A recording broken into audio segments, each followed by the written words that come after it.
I work a lonely job at a small Montessori preschool, tucked away in the lower level of a very old church. It's just 3 or 4 tiny, brightly colored classrooms for toddlers, a weirdly cheerful contrast to the quiet gloom above. My shift starts late, really late. After working the closing shift at a supermarket, I don't get there until around 10:30 p.m. The whole complex is dead silent. The geography of fear. One crucial thing you have to know. The church shares a parking lot with a nursing home, a large, sprawling building for the elderly, directly across the asphalt.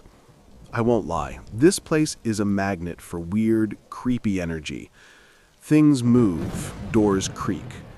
But what happened 2 weeks ago, that was different. That was a gut-freezing horror. The first bell. I was wrapping up the second classroom, moving my cart of industrial-strength cleaner into the third. It was close to 11:45 p.m., and I was rushing. I hated being here past midnight. As I crossed the empty hall, I heard it, a loud, jarring peal of bells echoing from the sanctuary upstairs. Someone had rung the church doorbell. My blood turned to ice. Nobody ever shows up. The school and the church have been locked down for hours. The shuttered figure. Fear took over, but so did a terrible curiosity. Slowly, silently, I crept up the heavy wooden stairs. The front door is massive, an old-fashioned slab of wood with huge, heavily tinted glass panes. Trying to be a shadow, I peeked around the corner. Standing perfectly still outside the door was an old woman, 80, maybe older. Her face was indistinct through the glass, but she was just there, waiting. I backed away, my heart pounding against my ribs. I tried to rationalize. She just wandered over from the nursing home. Someone will come get her. I forced myself back downstairs and started mopping the last classroom floor. Only a few minutes later, the silence was shattered by a deep, frantic pounding echoing from the door upstairs. I physically jumped.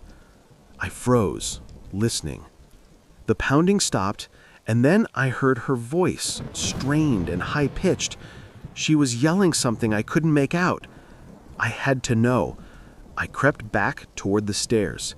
As I got closer, the words became clear. She was calling out a name, crying it desperately. "Eleanor! Eleanor, please let me in! Eleanor!" She repeated the name over and over, her voice cracking with pure, heartbreaking distress. The terrifying reveal. I reached the top of the stairs, ready to call out, but the yelling stopped. I peeked around the corner. The woman was gone. The parking lot was empty. "See?" I told myself, letting out a shaky breath. Security must have finally collected her. I turned to head back down, relief washing over me. And then, out of the corner of my eye, I saw it. She wasn't at the main door. She was at the small, low window right beside the stairwell, a window that looks directly down into the school hallway. Her face was pressed right against the dirty glass, her eyes wide, like two pale stones. Her gray hair was wild, tangled. She looked straight at me, straight into my eyes, and her voice dropped to a desperate, piercing shriek. "Eleanor, help me! Eleanor, you know me!" I didn't think. I flew down the stairs and locked myself inside the nearest classroom closet, fumbling for my phone. I called the nursing home, explaining the situation in a whisper, asking if an elderly resident named Eleanor was missing. The woman on the line was quiet for a moment. "Ma'am, we have no resident by that name, and all our checks are clear. Everyone is accounted for." My blood ran cold. I stayed on the line, shaking when the pounding started again, this time on the lower window, right where I saw her face. Bang, bang, bang. The woman on the phone broke the silence. She described the woman's features, long gray hair, desperate look, and then she asked, very softly, "Did she say your name?" I choked out, She said, "Eleanor." There was a long, chilling silence. Then the attendant's voice came back, low and grave. "You need to stay hidden. Do not open that door. We're sending security and the police right now. Just stay safe." That confirmed every terrifying suspicion. This wasn't a lost old lady. This was wrong. I huddled in the closet, the relentless, terrible pounding continuing. I didn't know how long those old windows would hold. Finally, I heard male voices outside, shouts, and what sounded like a brief, frantic struggle. Then silence. They were gone. I sat there for 10 agonizing minutes before I dared to unlock the closet. I finished the cleaning, heart still hammering, desperate to leave. I still don't know who Eleanor was or why that woman chose to scream that name at me, a stranger in the dead of night. But every time I pull into that parking lot, knowing that the nursing home is right there, I remember her wide, desperate eyes pressed against the glass. I'm just thankful I never opened the door to Eleanor's plea.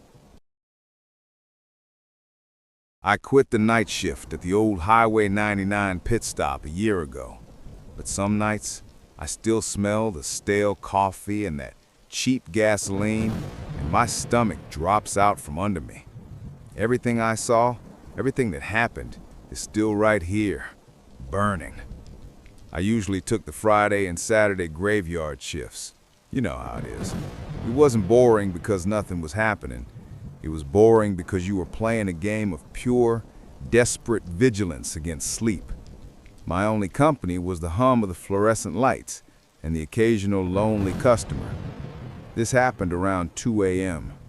I've been staring at the security monitor so long my eyes hurt. The air felt heavy, like before a storm, even though the sky was clear. Suddenly, the chime over the door, the one that always works, it never rang. But I looked up, and he was just there. He looked average, 30-something, dull gray jacket. He didn't head for the beer, the snacks, or the register. He just wandered.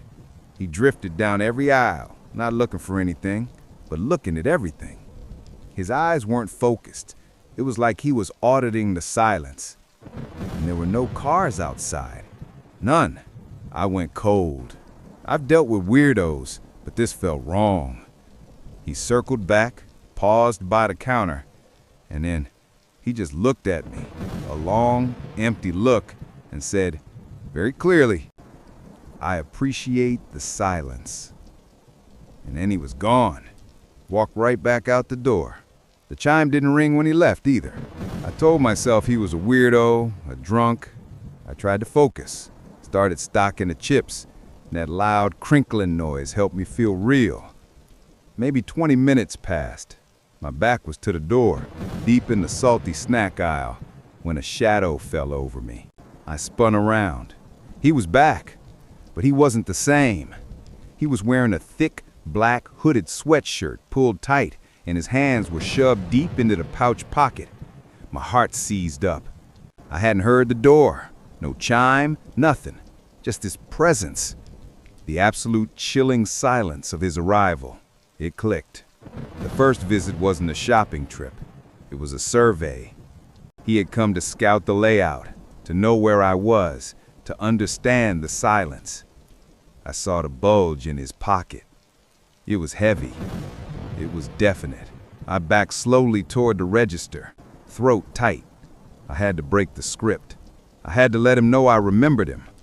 I forced the words out, trying to sound calm, but it came out sharp. "Welcome back, sir. Did you forget to pay for the silence?" He stopped dead. The hood shadowed his face, but his eyes locked onto mine. He didn't speak. He just walked up to the counter, slow motion, and took his left hand out of his pocket. It was holding a gun. Small, dark. And then, with the gun still aimed loosely at the counter, his other hand pulled out a single, wilted flower from the front of his jacket, a crimson-red rose, completely crushed, and he laid it down beside the cash register. He said, The silence demands attacks. Then he turned and walked out. He didn't take the money, he didn't ask for anything. He just left the dead flower and the profound, terrifying question of what the hell he was. I didn't report the gun. I reported the flower and the chime. The police didn't know what to do with that. I never saw him again, but I've learned some questions don't get answered. They just stay with you. I'm a cybersecurity analyst, and yeah, it sounds important. But when you're the new guy at a huge corporate office in this town, it means you draw the midnight to dawn shift every single night. Honestly, I thought it would be the worst, but for the first few months, it was silent. Just me. The glow of the monitors and miles of empty, dark cubicles. My job? Watching log files, hunting for digital shadows, making sure no one sketchy was poking around while the real company slept. Being alone like that, it does things to your mind. The silence gets heavy. My eyelids would feel like lead. I started using these soft, almost whispering alarms on my phone, setting them to go off on the hour, just enough to jolt me from a desk nap before my eyes dried out completely. This happened about 4 months into the job. It was a regular Thursday night. My colleague, Mark, clocked out precisely at midnight, the heavy thud of the security door echoing the finality of his departure. Now it was just me. The ritual and the missing heat. My routine was sacred. First, I had to walk the main hallway, shine my phone light into the conference rooms. Just a quick check. An absurd routine, I know, but seeing all those empty chairs just made me feel safer, more in control. I got back to my station, right in the center of the giant operations room, a massive, silent field of abandoned desks and computers. I set my hourly alarms, put my phone down right beside my keyboard, and logged back in. Then, about 20 minutes later, I noticed it. I hadn't heard the bleep, the little chirp the office coffee maker always makes when a pot is finished. I walked down the hall to the kitchenette. It was dark. My blood ran cold when I looked closer. The coffee machine was completely off, not just paused. The power switch was flipped. I know I started it. I always started. It was like someone had been there just moments after Mark left, just long enough to silently kill my coffee. Shaking it off, telling myself it was a circuit glitch, I flipped the switch and rushed back to my desk. That's when the real panic hit. I looked down. The keyboard was there, the mouse was there, but my phone, my lifeline, my alarm system, the only thing keeping me awake, it was gone. I patted my pockets wildly. Nothing. I checked under the desk. Nothing. I knew I'd left it right there. The memory was crystal clear. Standing in the dead center of that huge dark room, I felt a physical pressure on my back, like eyes were drilling into me. Someone was absolutely horrifyingly in the office with me. It wasn't Mark. It was heavy, silent, and wrong. I called out, a pathetic, wavering sound. Hello? Is anyone here? Silence. A silence that swallowed my fear whole.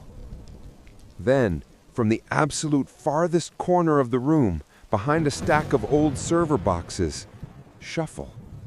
A distinct, soft drag sound. And then, just as I was about to bolt, my phone's alarm screamed. Not from the corner, but from the opposite side of the room, by the emergency exit. It wasn't one intruder. It sounded like two. They were trying to herd me, to confuse me, surrounding me in the darkness. My mind shattered. I didn't think about my laptop or the logs. I thought about the knife I suddenly imagined flashing in the dark. I ran. I didn't use the secure exit.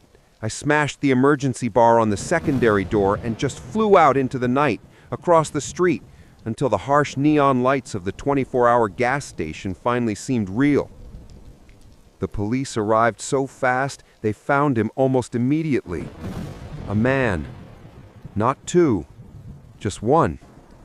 And he had my phone, retrieved from the boxes. And get this, they also found a small, rusty box cutter tucked into his sleeve. The next day, we learned the truth. He was an old employee, fired before I even started. He told the cops he just wanted to scare me off so he could get his personal hard drive back, which he claimed was still inside his old corporate desktop. But here's the part that still haunts me, the twist I can't shake. The police said he used my phone's preset alarm to deliberately make that sound on the other side of the room. He set a diversion while he was hiding in the corner, waiting for me to check my phone's last known location. He didn't just want to scare me. He wanted me trapped, disoriented, and vulnerable between two false threats. I am certain that if I hadn't run, if his plan had worked, I wouldn't have just lost my job, I would have lost everything. I'm so glad I trusted that primal, screaming terror inside me. I still work there, but every time I hear a door thud at midnight, I feel the cold metal of that box cutter, not against my skin, but against the very edge of my sanity.